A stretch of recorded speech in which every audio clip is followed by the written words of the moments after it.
धन्यवाद आदरणीय अध्यक्ष जी। नमस्कार। देश भर से जुड़े भारतीय जनता पार्टी के सभी कार्यकर्ताओं का बहुत बहुत अभिवादन। मैं सबसे पहले तो हमारी पार्टी के राष्ट्रीय अध्यक्ष श्रीमान नड्डा जी का बहुत आभार व्यक्त करता हूं कि आज उन्होंने इस कार्यक्रम की रचना की और मुझे भी खास करके बजट के पीछे हमारी सोच क्या है वो पार्टी के कार्यकर्ताओं के सामने प्रस्तुत करने का अवसर दिया। जैसे कल निर्मला जी ने बहुत ही खूबसूरती, बहुत ही अच्छे ढंग से और बड़ी कोशिश करके कम समय बजट के कुछ पहलुओं को हमारे सामने रखा। बजट स्पीच में पूरा बजट तो संभव नहीं होता क्योंकि बजट अपने आप में बहुत बड़ा दस्तावेज होता है, बहुत बारीकियां होती है और सदन में उन सब चीजों पे बोलना संभव भी नहीं होता है। मैं भी आज आपसे जो बात करूंगा वो भी शायद बजट का एक बहुत छोटा सा हिस्सा बोल पाऊंगा क्योंकि इसमें इतने विषय होते हैं, लेकिन जब विभागवार चर्चाएं होती हैं और ये साल भर का काम है उसको 1 घंटे में बता देना बड़ा कठिन होता है। फिर भी जब अध्यक्ष जी ने कहा कि इसके पीछे सरकार की सोच क्या है जरा आप बताएं तो अच्छा होगा, तो मैंने कहा ठीक है, पार्टी का आदेश मेरे सर आंखों पर है और आज लोकसभा भी दोपहर के बाद है, तो मैंने कहा ठीक है, अगर आज सुबह हम बात कर सकते हैं तो फिर इसलिए आज आपके बीच आने का मुझे मौका मिला है। साथियों, आज देश आजादी के 75वें वर्ष में है और इस समय 100 साल में आई सबसे बड़ी वैश्विक महामारी से आज हिंदुस्तान लड़ रहा है। कोरोना का ये कालखंड पूरी दुनिया के लिए अनेक चुनौतियां लेकर के आया है और एक प्रकार से दुनिया उस चौराहे पर आकर के खड़ी है जहां पर टर्निंग पॉइंट निश्चित है। आगे जो दुनिया हम देखने वाले हैं वो वैसी नहीं होगी जैसी कोरोना काल से पहले थी।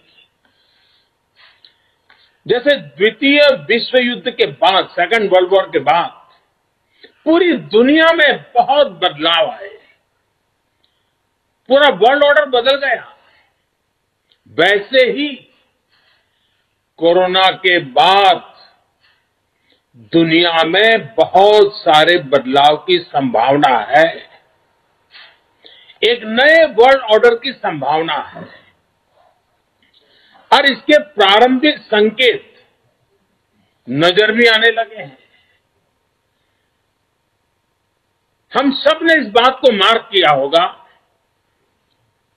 अनेक कोने से सुना होगा, बहुत सी चीजें पढ़ी होगी और आप भी दुनिया में कहीं जाते होंगे, मिलते होंगे तो आप भी अनुभव करते होंगे।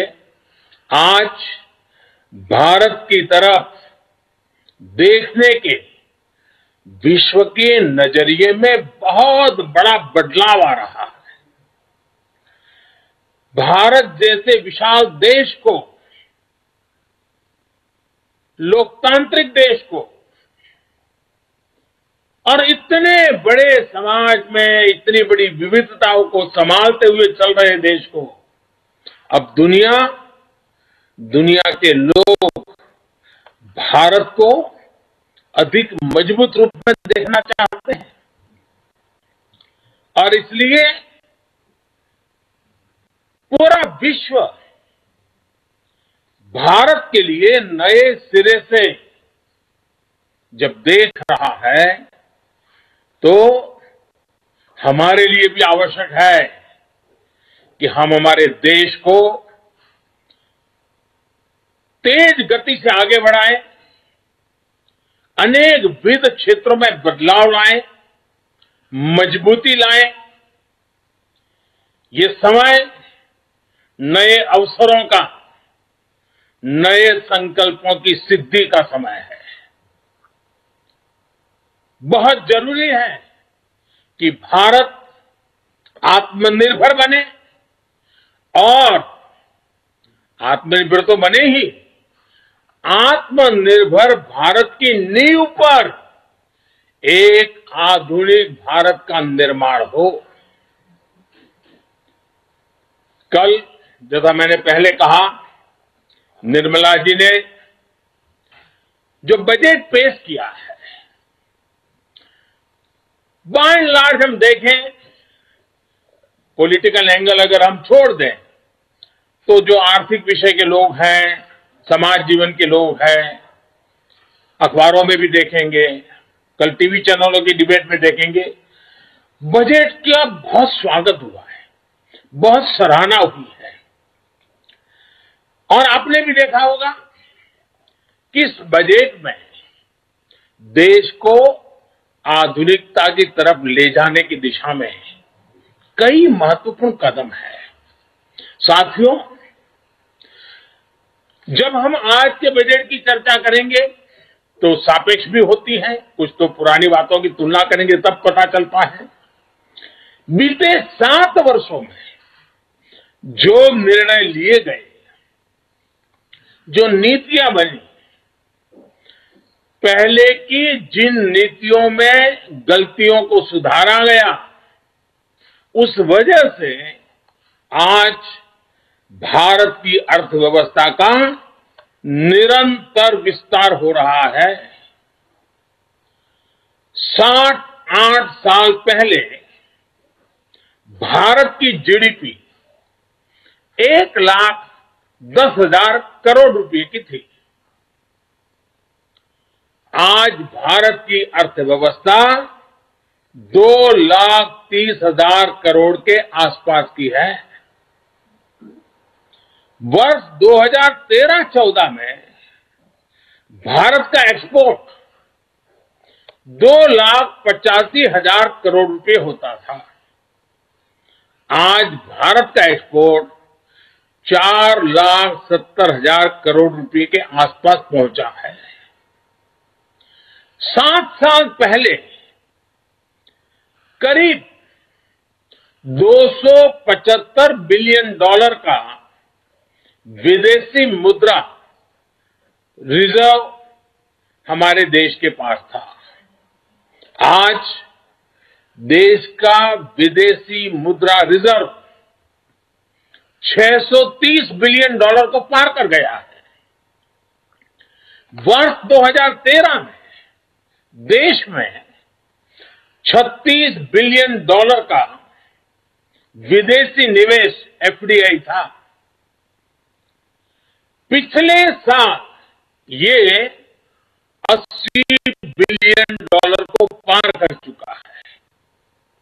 कोरोना के इस साल में भी भारत ने अपनी अर्थव्यवस्था की मजबूती से दुनिया का एक विशेष रूप से ध्यान आकर्षित किया है। आज भारत दुनिया के उन देशों में है जहां के इकोनॉमिक इंडिकेटर्स में बहुत तेजी से सुधार आ रहा है और फंडामेंटल्स मजबूत है। इस साल का बजट इसे और गति देने वाला है। साथियों, जब गरीब को मूलभूत सुविधाएं मिलती हैं तो वो अपनी ऊर्जा, अपने विकास, देश के विकास में लगाते हैं। इस बजट का भी फोकस गरीब, मिडिल क्लास और युवाओं को बुनियादी सुविधाएं देने और आय के स्थायी समाधानों से जोड़ने पर है। हमारी सरकार मूलभूत सुविधाओं के सैचुरेशन पर काम कर रही है और ये बात मैंने लाल किले पर से भी कही थी। अब मैं एक और छोटा उदाहरण देता हूं, जैसे जल जीवन मिशन। अब हम हमेशा सुनते आए हैं, गांव में, घर में, समाज में, सरकार में, राजनेताओं में, सब में क्या सुनते हैं? हर कोई कहता है जल ही जीवन है। सुनना तो बहुत अच्छा लगता है, लेकिन ये भी सच्चाई है, पानी की दिक्कत, पानी की कमी, गरीब के जीवन की, महिलाओं के जीवन की सबसे बड़ी चुनौतियों में से एक है और आजादी के 75 साल के बाद भी है। किसान को भी, छोटे किसान को खासकर, पानी के बिना बहुत दिक्कतें हैं। हमारी सरकार के प्रयासों से आज देश में करीब करीब 9 करोड़ ग्रामीण घरों में नल से जल पहुंचने लगा है और इसमें से करीब करीब 5 करोड़ से ज्यादा पानी के कनेक्शन जल जीवन मिशन के तहत पिछले 2 वर्ष में दिए गए हैं। अब बजट में घोषणा की गई है कि इस साल करीब 4 करोड़ ग्रामीण घरों को पाइप से पानी का कनेक्शन दिया जाएगा। और जब ग्रामीण घर की बात आती है तो उसमें अधिकतम समाज किसानी से जुड़ा हुआ होता है, खेत के काम से जुड़ा हुआ होता है। उसका समय बचेगा, माताओं बहनों का समय बचेगा, वो कृषि के समय में अपना योगदान दे पाएगी। इस पर पानी पहुंचाने के लिए, घरों में पानी, मेरी माताओं बहनों को कष्ट से मुक्ति दिलाने के लिए पहले करीब 40,000 करोड़ से ज्यादा खर्च किया था, अभी 60,000 करोड़ रुपए से ज्यादा खर्च किए जाएंगे। कभी हमारे देश में हमारी माताओं बहनों को, गांव को पानी के लिए 1 लाख करोड़ रुपया खर्च करके आगे बढ़ना ये छोटे निर्णय नहीं है।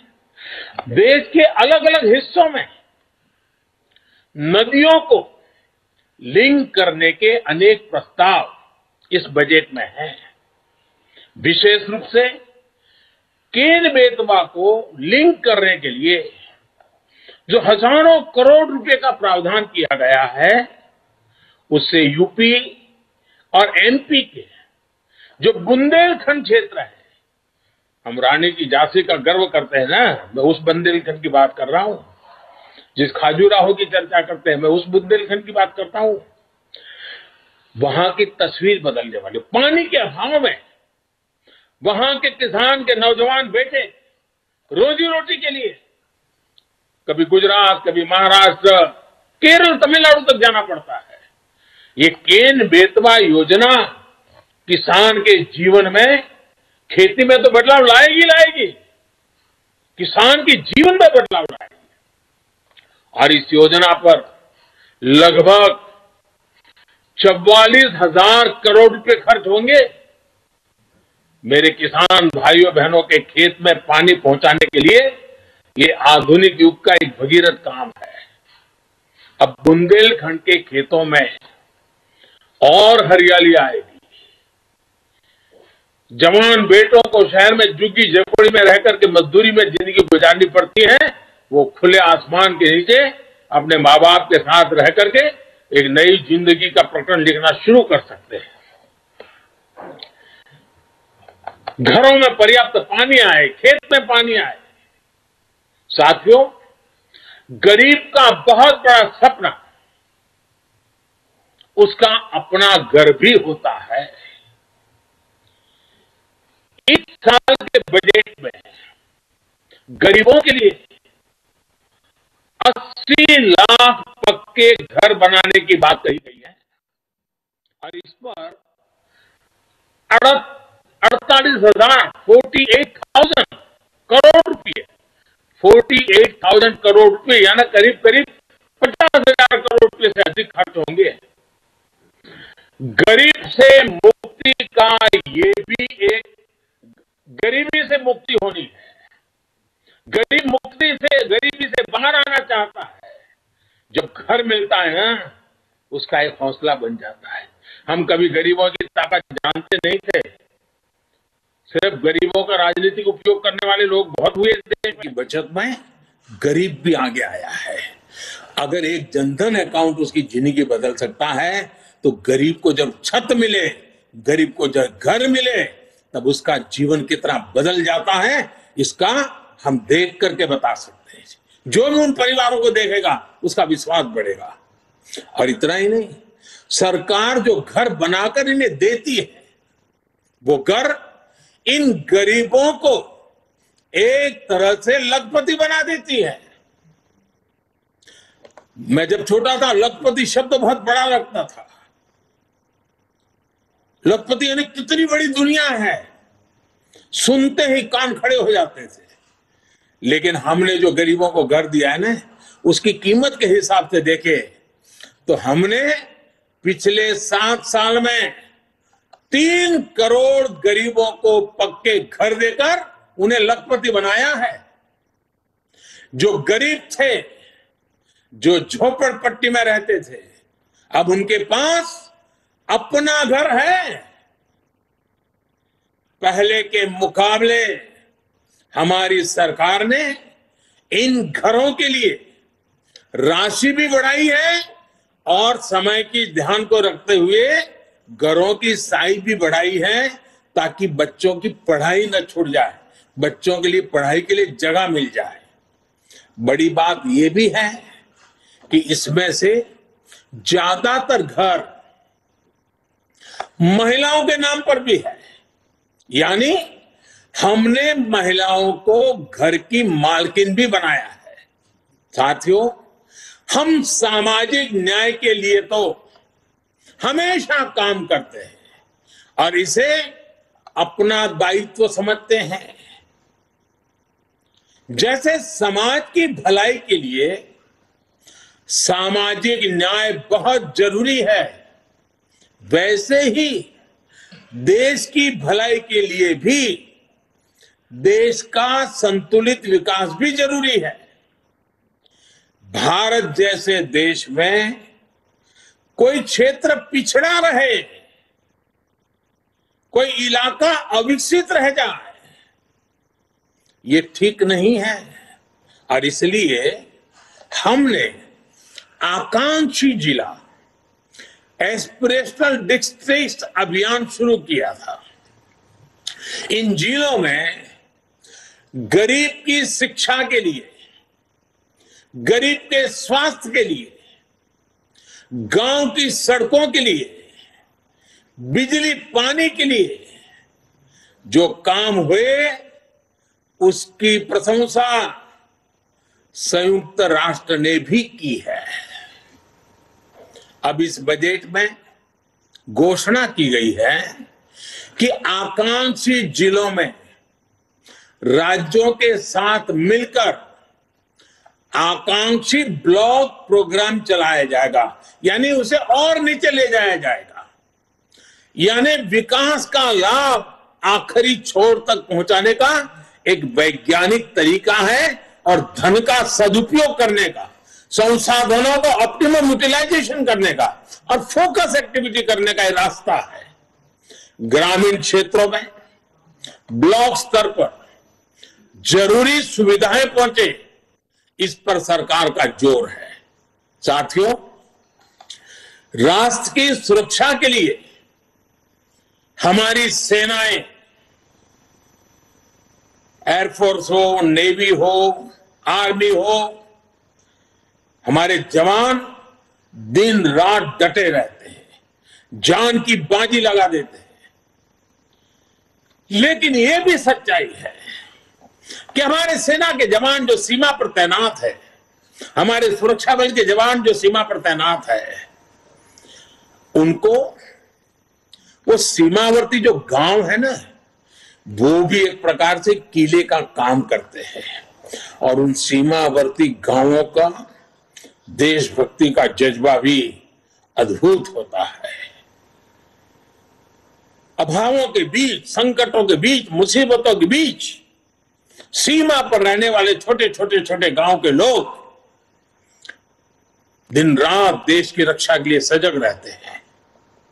अब समय आ गया है कि हमें हमारी राष्ट्र रक्षा की जो नीतियां है उसमें सीमावर्ती गांवों के नागरिकों की शक्ति को पहचानना होगा, उनके अहम रोल को जानना होगा।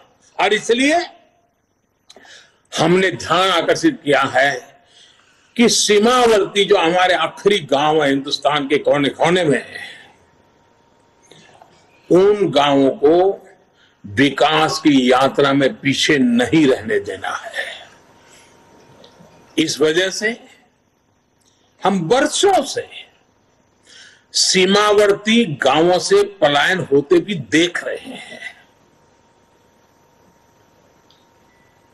किसी भी देश की रक्षा के लिए यह पहलू ठीक नहीं है। इस बात को समझते हुए सीमा पर मौजूद गांवों के विकास के बारे में नए सिरे से सोचा गया है। एक होलिस्टिक अप्रोच के साथ हम आगे बढ़ना चाहते हैं। ऐसे गांवों में हर प्रकार की सुविधा हो, बिजली हो, पानी हो, सड़क का इंतजाम हो। इसके लिए बजट में विशेष वाइब्रेंट विलेज प्रोग्राम का ऐलान किया गया है। हमारे अनेकों सीमावर्ती गांव टूरिस्ट स्पॉट बन सकते हैं। वहां हम अच्छे प्रकार से होम स्टे का एक पूरा नेटवर्क खड़ा कर सकते हैं जो हमारे लोगों को रोजी रोटी मिले। प्रकृति प्रेमियों के लिए भी ये हमारे सीमावर्ती क्षेत्र हैं, वो आकर्षण का केंद्र बन सकते हैं। और मैंने तो गुजरात में कच्छ में रणोत्सव करके देखा है कि अगर उन आखिरी गांवों को हम वाइब्रेंट बना दें तो सुरक्षा की दृष्टि से भी बहुत लाभ होता है। अब हमारा उत्तराखंड देखिए, उसकी सीमा ऊपर के गांव, हमारा लेह लद्दाख देखिए, हमारा अरुणाचल देखिए। ये वाइब्रेंट विलेज प्रोग्राम इन सभी गांवों को बहुत मदद करेगा। इसके साथ साथ होलिस्टिक अप्रोच होने के कारण एनसीसी का भी एक नया विचार हुआ है। एनसीसी के लिए खर्च होता है, बड़े शहरों में एनसीसी होती भी है।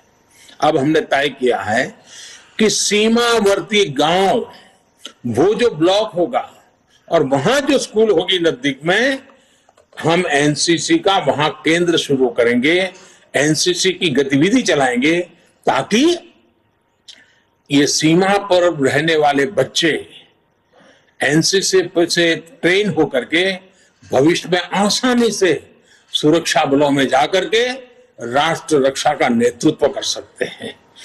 इन पहाड़ी क्षेत्रों के हमारे बच्चों की ताकत बहुत बड़ी होती है। साथियों, राष्ट्र रक्षा से जुड़े एक और बड़े अभियान की बजट में घोषणा की गई है। ये है पर्वतमाला परियोजना। ये हिमालय के क्षेत्रों में आधुनिक कनेक्टिविटी और आधुनिक इंफ्रास्ट्रक्चर को विस्तार देने वाली है। इससे पहाड़ों में आवाजाही भी आसान होगी, टूरिस्टों के लिए जाने की सुविधा तो होगी। वहां अगर तीर्थ क्षेत्र है तो वहां जाने वाले तीर्थ यात्रियों को सुविधा होगी, लेकिन साथ साथ हमारी सेना को तो लगातार उन क्षेत्रों में जाना होता है, उनके लिए भी बहुत सुविधाजनक होगा। इसका बड़ा लाभ हमारे हिमाचल, उत्तराखंड, जम्मू कश्मीर, लेह लद्दाख, नॉर्थ ईस्ट के हमारे कुछ क्षेत्र, वहां के भाइयों बहनों को मिलेगा। हमारे पहाड़ों के लोग बहुत प्रतिभावान होते हैं, बहुत परिश्रमी होते हैं। सेना से लेकर खेलों तक, व्यापार से लेकर कृषि तक, कितने ही क्षेत्रों में देश को उनकी क्षमता और प्रतिभा का लाभ मिलता है। ये हमारा सौभाग्य है कि हमें उनके लिए काम करने का मौका मिल रहा है। वर्तमान से हम जब पर्वतमाला से पहाड़ी क्षेत्रों में पर्यटन को बढ़ावा मिलेगा और साथ ही पर्यावरण की भी सुरक्षा बढ़ेगी। नॉर्थ ईस्ट को लेकर भी पीएम डिवाइन नाम से एक बड़ी योजना की घोषणा बजट में की गई है। साथियों, आज समय की मांग है कि भारत की कृषि भी आधुनिक बने, नए तौर तरीके अपनाएं, किसान पर बोझ कम हो। देश की कृषि को टेक्नोलॉजी आधारित और केमिकल फ्री बनाने के लिए बड़े कदम इस बजट में उठाए गए हैं। बीते बजट में हमने किसान रेल और किसान उड़ान की सुविधा सुनिश्चित की। अब किसान ड्रोन किसान का नया साथी बनने वाला है। इसके लिए एफपीओ के माध्यम से किसानों को खेत में ही उचित किराए पर ड्रोन और दूसरी मशीनरी उपलब्ध कराई जाएगी। ड्रोन टेक्नोलॉजी से किसान को तो मदद मिलेगी ही, उत्पादन का रियल टाइम डेटा भी प्राप्त होगा। इससे जुड़े स्टार्टअप्स को फंड करने के लिए नाबार्ड के माध्यम से एक विशेष फंड की मदद भी दी जाएगी। साथियों, कृषि को हाईटेक करने के साथ साथ देश की कृषि को नेचुरल बनाने पर भी अभूतपूर्व फोकस है। दोनों पहलू पर हम बल दे रहे हैं।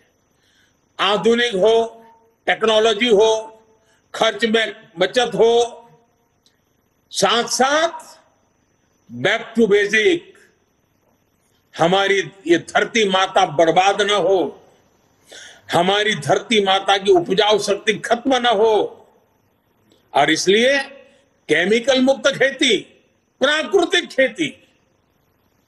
साथियों, इसके कारण किसानों की जो खेत में इन्वेस्टमेंट खर्च होता है, लागत घटाने में बहुत बड़ी मदद मिलेगी। कृषि को ये अधिक लाभकारी बनाएंगे। साथ साथ ये बीमारियों से मुक्ति दिलाने का बहुत बड़ा अभियान भी है, जिसका सबसे अधिक लाभ हमारे छोटे किसानों को होगा। देश के अनेक हिस्सों में जीरो बजट प्राकृतिक खेती पर काम चल रहा है। छोटा किसान, और हमें यह देखना होगा, जब हम किसान की बात करते हैं तब हमारी प्राथमिकता छोटा किसान ही रहनी चाहिए। 80-85% हमारे छोटे किसान हैं। अगर एक बार हमारा छोटा किसान मजबूत बनता है, ताकतवर बनता है, देश की ग्रामीण जीवन बदल जाता है। और इसलिए हमने इस पर बहुत ध्यान केंद्रित किया है। हमने देखा है देश में कौन सी बातें हम सुनते आए हैं। गरीबी हटाने की बातें तो हुई, लेकिन होता क्या था, और वो गलत होता था, मैं नहीं कहता।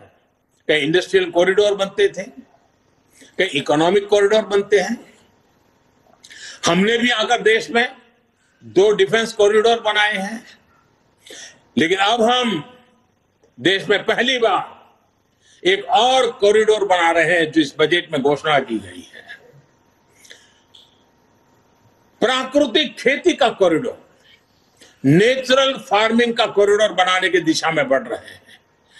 नेचुरल फार्मिंग का कॉरिडोर लगभग 2500 किलोमीटर लंबा होगा, करीब 10 किलोमीटर चौड़ा होगा, और पहले चरण में उत्तराखंड, उत्तर प्रदेश, बिहार, झारखंड और पश्चिम बंगाल में मां गंगा के किनारे 5-5 किलोमीटर चौड़ा, दोनों तरफ 5-5 किलोमीटर नेचुरल फार्मिंग का एक कॉरिडोर तैयार किया जाएगा। पूरी इकोसिस्टम बनेगी, उसकी प्रोडक्ट की वैश्विक वैल्यू बढ़ने वाली है। खेती के जीवन को बदलाव लाने का ये एपिक सेंटर बन जाएगा। ये कॉरिडोर पूरे हिंदुस्तान के किसानों के लिए प्रेरणा का कारण बनने वाला है। और इन सारे कारणों से जो हमारा गंगा स्वच्छता अभियान चल रहा है उसमें एक बड़ी मदद मिलेगी, क्योंकि खेत में जो केमिकल उपयोग होता है, जब बारिश आती है तो केमिकल का काफी हिस्सा बहकर के पानी में जाता है, नदी में जाता है। 5-5 किलोमीटर प्राकृतिक खेती जब होगी, केमिकल फ्री खेती होगी, ऑर्गेनिक उत्पाद होंगे, तो वो जो केमिकल का प्रवाह गंगा जी में आता था वो भी बंद होगा, मां गंगा भी शुद्ध होगी। एक प्रकार से मां गंगा जी का बजट का कुछ हिस्सा भी किसानों के काम आएगा। और ऑर्गेनिक उत्पाद की आज बाजार में कीमत बहुत बड़ी है, दुनिया में मांग है, और भारत विश्व के कृषि बाजार में बड़ी ताकत के साथ जाने का रास्ता ऑर्गेनिक खेती है।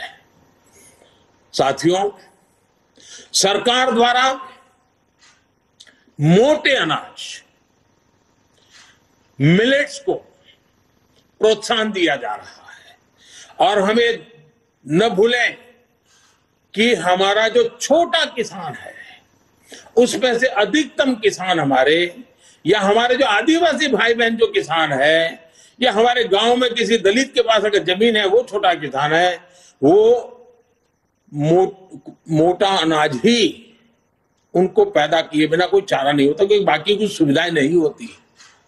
दलित और आदिवासी किसान साथी अगर एग्रो फॉरेस्ट्री और प्राइवेट फॉरेस्ट्री अपनाना चाहते हैं तो उनके लिए भी विशेष मदद का प्रोविजन किया गया है।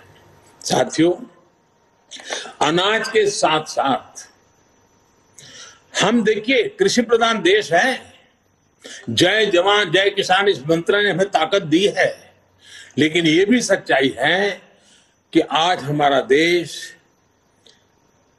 80,000 लाख करोड़ रुपए का तेल, खाने का तेल बाहर से लाना पड़ रहा है, क्योंकि हमारी आदतें बदलना दी है। पुरानी सरकारों ने ऐसे निर्णय किए कि हम आयाती तेल पर निर्भर हो गए। उसी प्रकार से पल्सीज, हमारे यहां जो वेजिटेरियन सोसाइटी है उसको प्रोटीन के लिए, कुपोषण के लिए लड़ाई लड़ने में हमारे लिए पल्सीज की बहुत, दाल है, मूंग है, उड़द है, चना है, इसकी बहुत जरूरत होती है। अब हमारे लिए आवश्यक है कि हम खाने के तेल में आत्मनिर्भर कैसे बने, हम दाल पल्सीज में आत्मनिर्भर कैसे बने, और इसलिए खाने के तेल में आत्मनिर्भरता के लिए एक राष्ट्रीय मिशन अभी अभी देश में प्रारंभ किया गया है। और हर साल जो लाखों करोड़ रुपए हम खाद्य तेल खरीदने के लिए विदेश भेजते हैं, वो पैसे मेरे देश के किसानों के व्यय जाए, जो खेती में पसीना बहाने वाला हमारा किसान है उसके नसीब में आए, उसलिए हम योजनाओं पर बल दे रहे हैं। अन्नदाता को ऊर्जादाता बनाने का भी एक बहुत बड़ा अभियान निरंतर चल रहा है, जिसके माध्यम से खेत में ही सोलार पैनल लगाने के लिए मदद दी जा रही है। आदिवासी किसानों को भी वनोपज से अधिक लाभ हो, इसके लिए बड़े स्तर पर वन धन योजना सफलता के साथ चल रही है, और बजट से उसको बल भी दिया जा रहा है। साथियों, सरकार ने हमेशा किसानों के हित में हर जरूरी कदम उठाए। अब आप देखिए बजट में रिन्यूएबल एनर्जी का खर्चा पड़ेगा, लेकिन उसमें एक महत्वपूर्ण खर्चा है किसानों के लिए सोलर पंप। अगर सोलर पंप हम सबसे ज्यादा किसानों के पहुंचाएंगे, सूर्य शक्ति से चलने वाला पंप, किसानों को रात को जागना नहीं पड़ेगा, दिन में ही अपने खेती कर लेगा, पानी पहुंचा देगा, शाम को परिवार के साथ अपना समय बिता पाएगा, और उसका खर्च भी कम हो जाएगा। इसके लिए भी सोलार पंप का बहुत बड़ा बजट हमारे किसानों तक हम पहुंचा रहे हैं। साथियों, पिछले बजट में फर्टिलाइजर की सब्सिडी 80,000 करोड़ रुपए से भी कम रखी गई थी, 79,000 करोड़। लेकिन कोरोना के कारण अंतर्राष्ट्रीय कीमतों में सप्लाई चेन में गड़बड़ होने के कारण बहुत बड़ा उछाल आया। अब जहां हम करीब 80,000 करोड़ का प्रावधान किया था, हमें 60,000 करोड़ और लगाने पड़े। करीब करीब 1,40,000 करोड़ रुपया फर्टिलाइजर के लिए, जो पहले कभी नहीं करना पड़ा था। इसलिए क्योंकि फर्टिलाइजर का दाम बढ़ा है, लेकिन वो किसान पर बोझ न बने, इसलिए सरकार ने उसको झेला ताकि किसानों की लागत न बढ़े, उन पर अतिरिक्त बोझ न आए। और इस बार इस सब्सिडी को 79,000 से बढ़ा करके 1,05,000 करोड़ रुपए किया गया है, ताकि मेरे किसान भाइयों बहनों को फर्टिलाइजर के लिए संकट का सामना न करना पड़े। और आने वाले कुछ दिनों में हम एक नई योजना लेकर के आ रहे हैं, नैनो फर्टिलाइजर। किसानों की बहुत बड़ी मदद करने वाला एक बहुत बड़ा अहम, हमारे वैज्ञानिकों की मदद से हमने अनुसंधान किया है, जो इस बजट में भी इसका सीधा उल्लेख नहीं किया है, लेकिन उस दिशा में हम काम करने वाले हैं। इसी प्रकार एमएसपी को लेकर भी अनेक प्रकार की बातें फैलाई गई हैं, लेकिन हमारी सरकार ने बीते सालों में एमएसपी पर रिकॉर्ड खरीद की है। सिर्फ धान की ही बात करें, धान की, जो सीधे सीधे छोटे किसान की जिंदगी से जुड़ा हुआ है, और छोटे किसान की खेती जेब के लिए नहीं, जीवन के लिए होती है। सिर्फ धान को ही अगर बात करें तो इसी सीजन में किसानों को एमएसपी के रूप में 1.5 लाख करोड़ रुपए से अधिक मिलने का अनुमान है। बजट में प्रावधान किया गया है कि 2,37,000 करोड़ रुपए का एमएसपी किसानों के बैंक खाते में सीधे ट्रांसफर किया जाएगा। इस साल के बजट में पीएम किसान सम्मान निधि के तहत 68,000 करोड़ रुपए का प्रावधान किया। 68,000 करोड़ रुपया सीधे डायरेक्ट बेनिफिट ट्रांसफर के द्वारा किसान के जेब में पहुंचने वाला है। और ये राशि भी पिछले साल की अपेक्षा ज्यादा है। इसका लाभ भी देश के 11 करोड़ से अधिक किसानों को होगा, और छोटे किसान के लिए तो ये रकम बहुत बड़ी होती है। उसको खेती में कुछ करने के लिए हिम्मत देती है। हमारे ग्रामीण क्षेत्र को, हमारे किसानों को बेहतर सड़कों का भी विशेष लाभ मिलने वाला है। प्रधानमंत्री ग्राम सड़क योजना का बजट पिछले वर्ष की तुलना में 36% बढ़ाया गया है। वहीं रेलवे भी छोटे किसानों की मदद के लिए विशेष प्रावधान करने वाली है। साथियों, नए संकल्प लेना, उन्हें पूरा करने, और पूरा करने के लिए जी जान से जुट जाना युवाओं की स्वाभाविक प्रवृत्ति होती है। भाजपा युवा आकांक्षाओं और युवा सपनों को समझती है। ये इस बजट में भी स्पष्ट रूप से दिखता है। इस बजट में स्टार्टअप्स के लिए टैक्स बेनिफिट को आगे बढ़ाया गया है। युवा इनोवेशन, रिसर्च एंड डेवलपमेंट को लेकर जितने भी प्रावधान इस बजट में किए गए हैं, वो युवाओं को इनोवेट करने के लिए प्रोत्साहित करेंगे। मैंने खेती में जिस ड्रोन टेक्नोलॉजी की पहले चर्चा की, वो भी एग्रीटेक स्टार्टअप्स को प्रोत्साहन देगा। डिफेंस के क्षेत्र में स्टार्टअप्स हो या फिर डिजिटल करेंसी जैसे प्रावधानों से फिनटेक से जुड़े स्टार्टअप, ये युवाओं के लिए अनंत संभावनाएं बनाने वाले हैं। और स्टार्टअप की विशेषता है, स्टार्टअप जॉब क्रिएटर भी होते हैं। साथियों, युवाओं को शिक्षा और स्किल के बेहतर अवसर देने के लिए बीते सालों में टेक्नोलॉजी का दायरा निरंतर बढ़ाया गया है। इस बजट में इसको विस्तार देते हुए पहली डिजिटल यूनिवर्सिटी बनाने का फैसला किया गया है। इससे गरीब के गरीब बच्चों को भी अपनी रोजी रोटी कमाते हुए भी अगर इस यूनिवर्सिटी से कोई छोटे मोटे कोर्सेज करने हैं तो वो आराम से कर लेगा और उसको क्वालिटी एजुकेशन उपलब्ध होगा। सरकार ने इस बार के बजट में स्पोर्ट्स को भी बहुत तवज्जो दी है और काफी वृद्धि की है। और हम ये न भूलें कि स्पोर्ट्स के क्षेत्र में अधिकतम हमारे किसान के बच्चे ही आते हैं। किसान के परिवार की ही वो आन बान शान बन रहे हैं। खेलो इंडिया अभियान के बजट को भी बढ़ाया गया है। स्पोर्ट्स का बजट पिछले 7 सालों में 3 गुना से भी ज्यादा बढ़ा है। इसका भी लाभ हमारे युवा साथियों को होगा। साथियों, आपने पोस्ट ऑफिस से जुड़ी अहम घोषणा की बजट भाषण में सुनी होगी।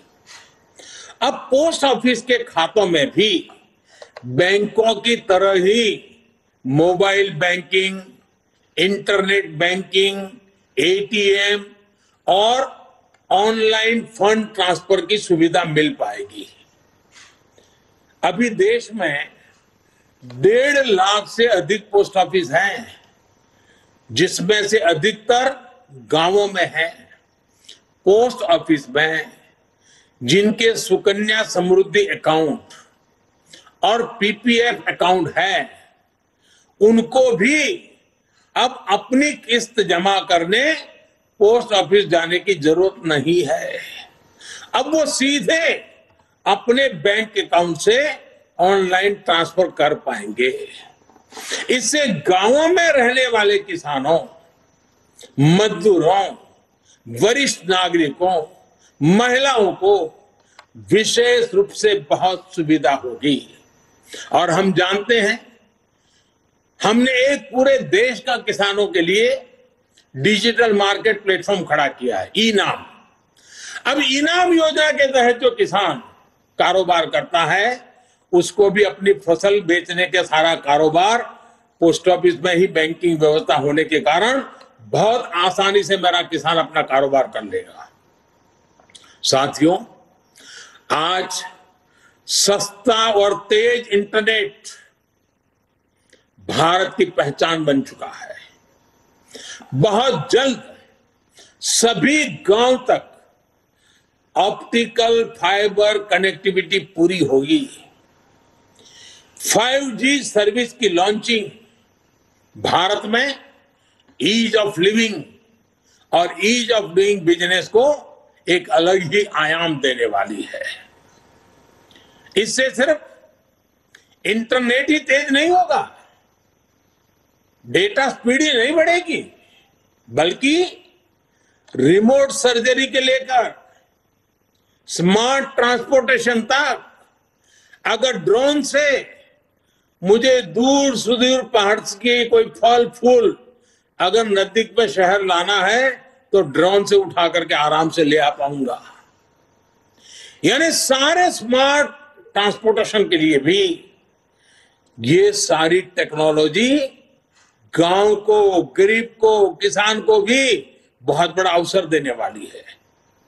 5G सर्विसेज देश में रोजगार के नए सेक्टर्स का सृजन करेगी, युवाओं को आकर्षक अवसर प्रदान करेगी।